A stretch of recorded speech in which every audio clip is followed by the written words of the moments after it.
السلام علیکم ورحمۃ اللہ وبرکاتہ۔ الحمد للہ رب العالمین والعاقبۃ للمتقین والصلاة والسلام علی اشرف الانبیاء والمرسلین نبینا محمد وعلی آلہ وصحبہ اجمعین ومن تبعہم بإحسان الی یوم الدین، اما بعد۔ فعن عبد الله بن أبي أوفى رضي الله تعالى عنه قال: جاء رجل إلى النبي صلى الله عليه وسلم فقال: إني لا أستطيع أن آخذ من القرآن شيئا فعلمني ما يجزئني منه. فقال: قل سبحان الله والحمد لله ولا إله إلا الله والله أكبر ولا حول ولا قوة إلا بالله العلي العظيم. الحديث رواه أحمد وأبو داود والنسائي وصححه ابن حبان والدارقطني والحاكم۔ بلوغ المرام من ادلۃ الاحکام کی حدیث نمبر 223 ابھی آپ کے سامنے پڑھی گئی ہے۔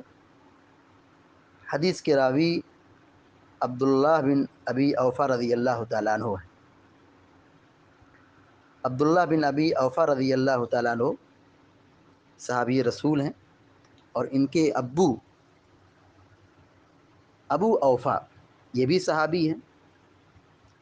ان کے ابو کا نام تھا علقمہ بن حارث الاسلمی رضی اللہ تعالیٰ عنہ۔ تو عبداللہ بھی صحابی ہیں، اور ان کے ابو اوفیٰ یعنی علقمہ بن حارث الاسلمی یہ بھی صحابی ہیں رضی اللہ عنہما۔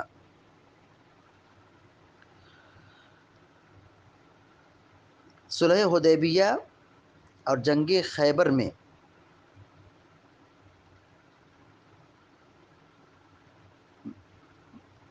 عبداللہ بن ابی اوفیٰ اور ان کے والد دونوں کیا ہے، شریک رہے۔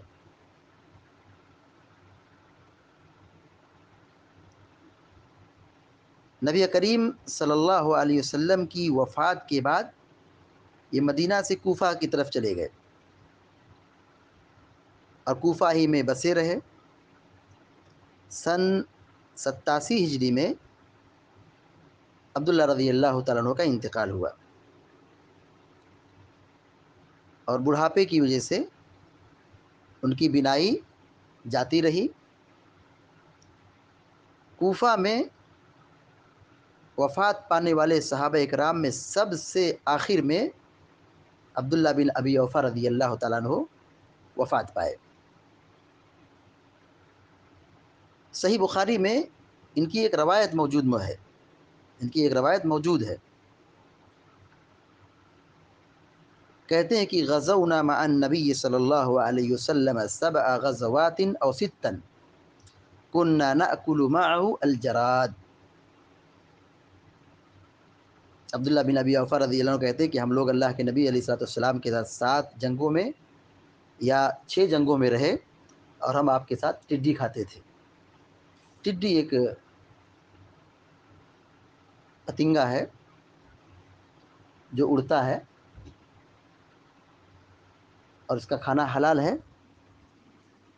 یہاں پر روایت بیان کرنے کا مقصود یہ ہے کہ حضرت عبداللہ بن ابی اوفیٰ رضی اللہ تعالیٰ عنہ اللہ کے نبی صلی اللہ علیہ وسلم کے ساتھ 7 جنگوں میں موجود تھے، جہاد کیا تھا۔ عبداللہ بن ابی اوفیٰ رضی اللہ تعالیٰ عنہ تقریباً 91 حدیث مروی ہے۔ اب آئیے اصل حدیث کی طرف۔ وعن عبداللہ بن ابی اوفیٰ رضی اللہ تعالی عنہما، باپ بیٹے دونوں صحابی ہیں، اس لیے رضی اللہ عنہما کہا جائے گا۔ عبداللہ بن ابی اوفیٰ رضی اللہ تعالی عنہما بیان کرتے ہیں، قال جاء رجل الى النبی صلی اللہ علیہ وسلم فقال۔ جاء منے آنا،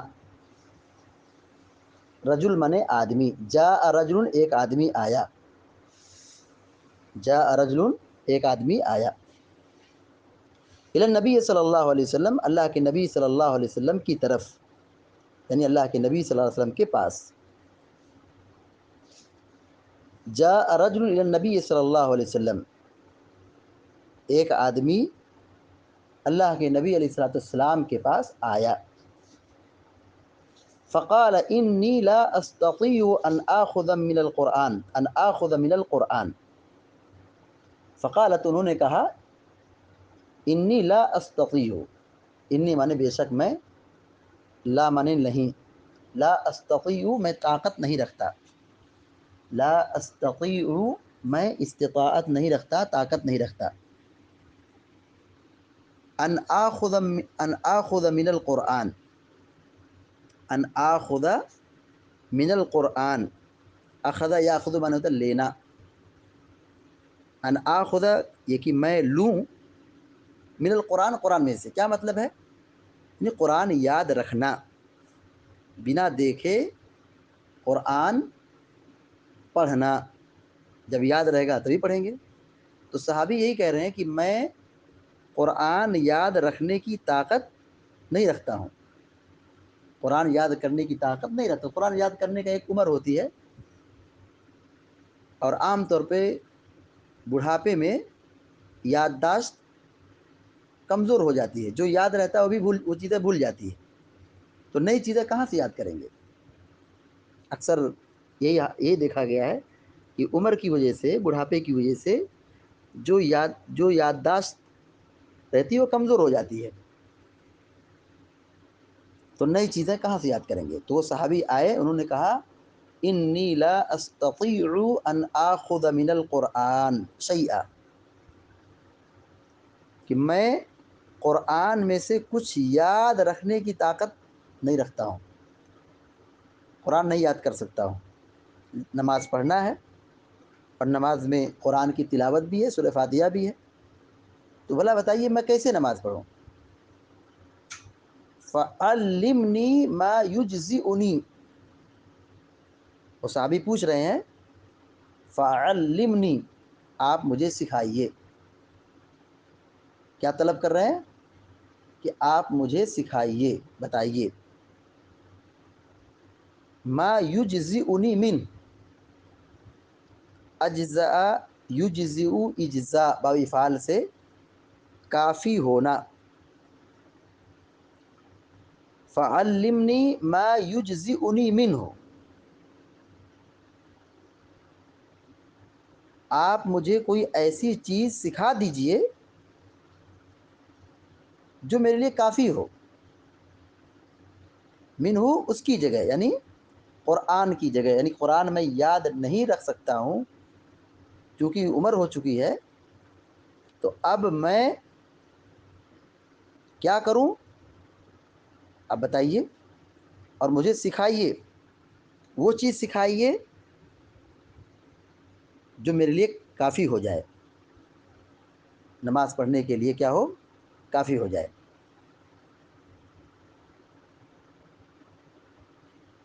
راوی کہتے ہیں، فقال قل سبحان اللہ، پیارے نبی صلی اللہ علیہ وسلم نے کہا، تم کہو سبحان اللہ. قل، کہو، قل کے معنی کیا ہوگا؟ کہو.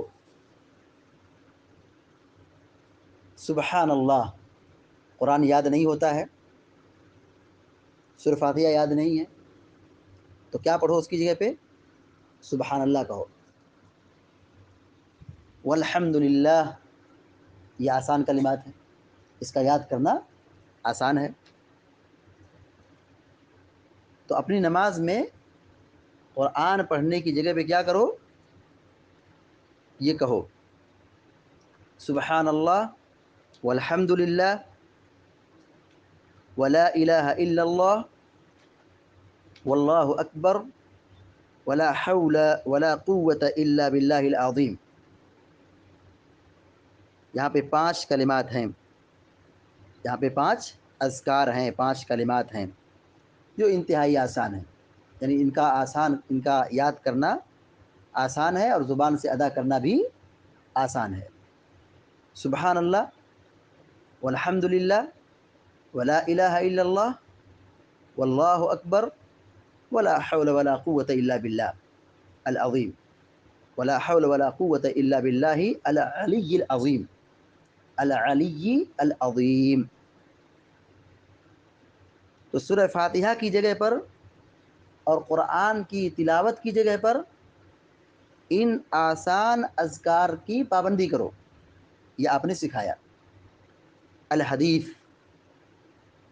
حافظ ابن حجر الاسقلانی رحمہ اللہ نے یہاں پر لمبی روایت کو حذف کر دیا ہے، مقصود کو یہاں بیان کر دیا ہے کہ اصل چیز کیا ہے، اصل مسئلہ کیا ہے، کہ اگر کسی آدمی کو قرآن یاد نہیں ہوتا ہے اور وہ یاد کرنے کی عمر میں نہیں ہے اور یاد کر نہیں سکتا ہے اور یاد رکھنے کی طاقت نہیں ہے، تو ایسا آدمی ان آسان اذکار کی پابندی کرے گا، نماز میں یہی پڑھتا رہے گا، سورہ فاتحہ پڑھنے کی جگہ پہ یہی پڑھتا رہے گا. سری نمازوں میں جہاں قرآن پڑھنے کی قیام میں قرآن پڑھنا ہے تو وہاں پہ بھی یہی اذکار وہ پڑھتا رہے گا. تو یہاں لمبی روایت تھی، مختصر کر دیا ہے. امام ابن حجر الاسقلانی رحمہ اللہ نے حدیث کو یہاں مختصر بیان کر دیا. یعنی الحدیث کا مطلب کیا ہوا کہ یہاں حدیث ختم نہیں ہو بلکہ حدیث ابھی آگے اور ہے، لمبی روایت کو یہاں مختصراً بیان کر دیا گیا ہے.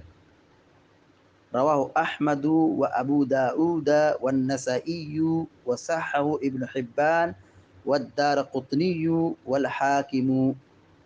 اس حدیث کو امام احمد بن حنبل نے بیان کیا ہے اور ابو داؤد رحمہ اللہ نے بیان کیا ہے اور نسائی رحمہ اللہ نے بیان کیا ہے. وصححہ ابن حبان، اور امام ابن حبان رحمہ اللہ نے اس حدیث کو صحیح قرار دیا ہے.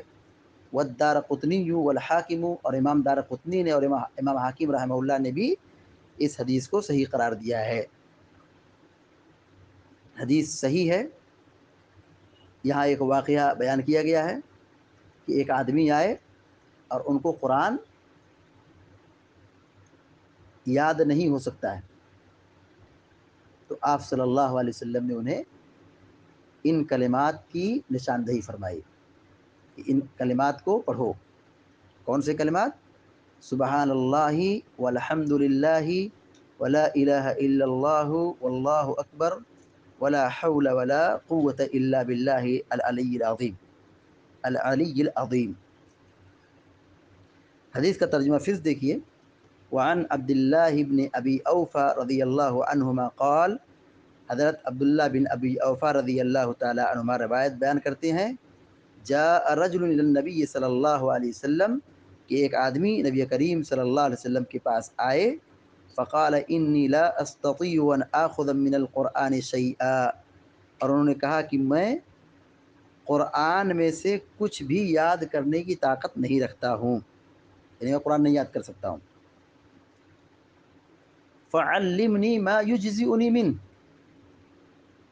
تو آپ مجھے سکھا دیجئے، بتا دیجئے جو میری نماز کے لیے اس کی جگہ کافی ہو جائے. یعنی قرآن یاد نہیں کر سکتا تو اب قرآن کی جگہ پہ کیا پڑھنا ہے، سورہ فاتحہ کی جگہ پہ کیا پڑھنا ہے، آپ مجھے بتا دیجئے. فقال، آپ نے کہا، قل، یہ کہو، سبحان اللہ والحمد للہ ولا الہ الا اللہ واللہ اکبر ولا حول ولا قوة الا باللہ العلی العظیم. حدیث سے یہ مسئلہ واضح ہو گیا کہ اگر کسی کو قرآن یاد نہیں ہو سکتا ہے، بوڑھا آدمی ہے،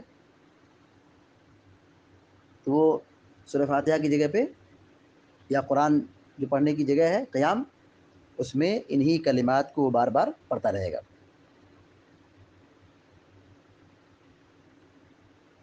اس حدیث سے بہت ساری باتیں معلوم ہوئی. نمبر ایک، علم کے لیے چل کر خود آنا چاہیے. علم کے لیے خود چل کر کے آنا چاہیے، علم کے لیے نکلنا چاہیے. دیکھیے وہ صحابی جو قرآن یاد نہیں کر سکتے تھے، وہ خود اللہ کے نبی کے پاس آئے تھے صلی اللہ علیہ وسلم. اس سے کیا معلوم ہوتا ہے؟ علم کے لیے نکلنا چاہیے، خود چل کر کے عالم کے پاس سیکھنے کے لیے آنا چاہیے. دوسری بات یہ معلوم ہوئی، علم سیکھنا چاہیے، اس میں عمر کی کوئی قید نہیں ہے. دیکھیے وہ بوڑھے تھے، قرآن یاد کرنے کی طاقت نہیں ہے، لیکن نبی کے پاس آ رہے ہیں اپنے مسئلے کو لے کر کے، تو علم سیکھنا چاہیے، اور علم سیکھنے کی کوئی عمر نہیں ہے، ہمیشہ سیکھنا ہے۔ تیسری بات یہ معلوم ہوئی کہ نماز کی فکر کرنا چاہیے۔ وہ صحابی تھے، ان کو نماز پڑھنا تھا، نماز کی فکر ہے، لیکن مسئلہ یہ ہے کہ نماز میں جو پڑھی جانے والی چیز ہے بڑی اہم ہے، سورہ فاتحہ، اس کو ایک نماز نہیں ہوتی، اب وہ ٹینشن میں ہے، اللہ کے نبی کے پاس آئے، کہا کہ مجھے ایسی بات سکھائیے، ایسے کلمات سکھائیے کہ جو میرے لیے قرآن کا بدل ہو سکے، سورہ فاتحہ کا بدل ہو سکے۔ تو نماز کی فکر کرنا چاہیے۔ چوتھی بات یہ کہ نماز کے مسائل سیکھنا چاہیے، نماز میں کیا پڑھنا ہے، کیسے پڑھنا ہے، کتنا پڑھنا ہے، کس طرح پڑھنا ہے، نماز کے متعلق علم حاصل کرنا چاہیے۔ قیامت کے دن سب سے پہلے نماز کے بارے میں سوال کیا جائے گا، تو نماز کی فکر کرنا چاہیے اور نماز کے بارے میں علم سیکھنا چاہیے، مسائل جاننا چاہیے۔ پانچویں بات یہ معلوم ہے کہ ہمارے دین میں بڑی آسانی ہے، سورہ فاتحہ پڑھنا یقیناً نماز کا رکن ہے، لیکن اگر آدمی کو سورہ فاتحہ یاد ہی نہ ہو اور وہ یاد کر بھی نہیں سکتا ہے تو کیا کرے گا؟ شریعت میں یہ آسانی پیدا کر دی گئی ہے کہ وہ آسان اذکار کا اہتمام کرے، سبحان اللہ، الحمدللہ، اللہ اکبر، جو اذکار ہیں جو حدیث میں بیان کیے گئے ہیں اس کا اہتمام کرے۔ تو پانچویں بات کیا معلوم ہوئی کہ ہمارے دین میں بڑی آسانی ہے، جس کو قرآن یاد نہ ہو، سورہ فاتحہ یاد نہ ہو، تو ان اذکار کی پابندی کرے گا، نماز میں یہی پڑھے گا، کیا پڑھے گا؟ سبحان اللہ والحمد للہ ولا الہ الا اللہ واللہ اکبر ولا حول ولا قوة الا باللہ العلی العظیم۔ رکوع و سجود میں جو اذکار ہیں، سبحان ربی الاعلیٰ، سبحان ربی العظیم، رکوع میں سبحان ربی العظیم اور سبحان ربی الاعلیٰ سجدے میں، یہ آسان ہے، وہ ان اذکار کو ایسے ہی پڑھے گا۔ رہا معاملہ تحیات میں، اگر اس کو تحیات یاد ہے تو وہ ان دعاؤں کو پڑھے گا، اگر وہ بھی نہیں یاد کر سکتا ہے، یاد نہیں ہو سکتا ہے، بوڑھا ہے یا نو مسلم ہے، یاد نہیں کر سکتا ہے، کرنا اس کے لیے مشکل ہو رہا ہے، تو ان اذکار کو وہ پڑھے گا اور ساتھ ہی ساتھ دعاؤں کو بھی یاد کرنے کی کوشش کرے گا۔ اب جب بالکل یاد ہی نہیں ہو سکتا ہے تو یہ ایک انتہائی مجبوری کا معاملہ ہے، تو وہ ہمیشہ انہی اذکار کو نماز میں برابر پڑھتا رہے گا۔ چھٹی بات یہ معلوم ہوئی کہ بوڑھے پر بھی نماز فرض ہے، بوڑھے کو بھی نماز پڑھنا ہے، جب تک ہوش حواس باقی ہے نماز پڑھنا ہے، نماز معاف نہیں ہے۔ بہت سارے لوگ کیا ہے، کمزوری اور بڑھاپے کی وجہ سے نماز چھوڑ دیتے ہیں، ایسا نہیں ہونا چاہیے، بوڑھے پر بھی نماز فرض ہے، جب تک ہوش حواس باقی ہے نماز پڑھنا ہے، نماز کبھی ساقط نہیں ہے۔ ساتویں بات یہ معلوم ہے کہ عجز سے واجبات ساقط ہو جاتے ہیں۔ عجز کیا ہے؟ بندہ جس کی طاقت نہ رکھے، عجز سے عاجز آ جانا، عین جیم زا، عجز سے واجبات ساقط ہو جاتے ہیں، یعنی جس کی وہ طاقت نہیں رکھتا ہے تو شریعت میں وہ چیز اس پر لاگو نہیں ہے۔ لا یکلف اللہ نفسا الا وسعها فاتقوا اللہ ما استطعتم۔ بندے کو اللہ تعالیٰ اتنا ہی مکلف بناتا ہے، بندہ جس کی طاقت رکھتا ہے اتنا ہی مکلف ہے، اور جس کی وہ طاقت نہیں رکھتا ہے وہ مکلف نہیں، اس سے ساقط ہے۔ کمزوری سے، عاجزی سے، عجز سے واجبات ساقط ہو جاتے ہیں۔ جیسے مثال کے طور پر بیمار ہے، پانی استعمال کرنا نقصان دہ ہے، غسل کرنا اس پر واجب ہے، وضو کرنا ہے اس کو نماز کے لیے، لیکن چونکہ بیمار ہے پانی استعمال کرنا نقصان دہ ہے، تو اب یہ کیا ہو گیا، وضو اور غسل کیا ہو گیا، ساقط ہو گیا۔ اب وہ کیا کرے گا، تیمم کرے گا۔ کھڑے ہو کے نماز پڑھنا ضروری ہے، کھڑا نہیں ہو سکتا ہے تو کیا کرے گا، بیٹھ کے نماز پڑھے گا۔ روزہ رکھنا ہے لیکن صحت نہیں ہے، کمزوری ہے، بیماری ہے، طاقت نہیں ہے، روزہ نہیں رکھے گا، افطار کرے گا۔ مالدار ہے، حج فرض ہو گیا ہے لیکن سفر کرنے کی طاقت نہیں ہے تو حج کے لیے وہ سفر نہیں کرے گا بلکہ اپنی جگہ کسی کو بھیج دے گا۔ تو عجز سے تکلیف جو ہے، شریعت کے جو احکامات ہیں وہ سب کیا ہوتے ہیں؟ ساقط ہو جاتے ہیں، واجبات کیا ہوتے ہیں؟ ساقط ہو جاتے ہیں۔ آٹھویں اور آخری بات یہ معلوم ہوئی کہ قرآن یاد کرنا چاہیے۔ وہ صحابی آ کر کہہ رہے ہیں کہ میں یاد نہیں رکھ سکتا ہوں، تو ان کی وہ عمر تھی، تو ان سے وہ چیز ساقط ہے، لیکن جو قرآن یاد رکھنے کی صلاحیت رکھتے ہیں، طاقت رکھتے ہیں، تو انہیں اتنا تو قرآن یاد رکھنا چاہیے جن کا نماز میں پڑھنا ازحد ضروری ہے، جیسے سورہ فاتحہ ہے، یا قرآن کے علاوہ نماز کی جو اور اذکار اور دعائیں جیسے التحیات ہے، درود شریف ہے، ان سب کو تو اچھی طریقے سے، بہتر طریقے سے یاد رکھنا چاہیے۔ تو قرآن یاد کرنا چاہیے، اور نماز کی جو دعائیں ہیں اس کو اچھی طریقے سے یاد کرنا چاہیے۔ اللہ تعالیٰ سے دعا ہے کہ اللہ تعالیٰ ہم سب کو، آپ سب کو نیک عمل کی توفیق عطا فرمائے۔ آمین یا رب العالمین۔ وصلی اللہ علی نبینا محمد وسلم تسلیما کثیرا۔ السلام علیکم ورحمۃ اللہ وبرکاتہ۔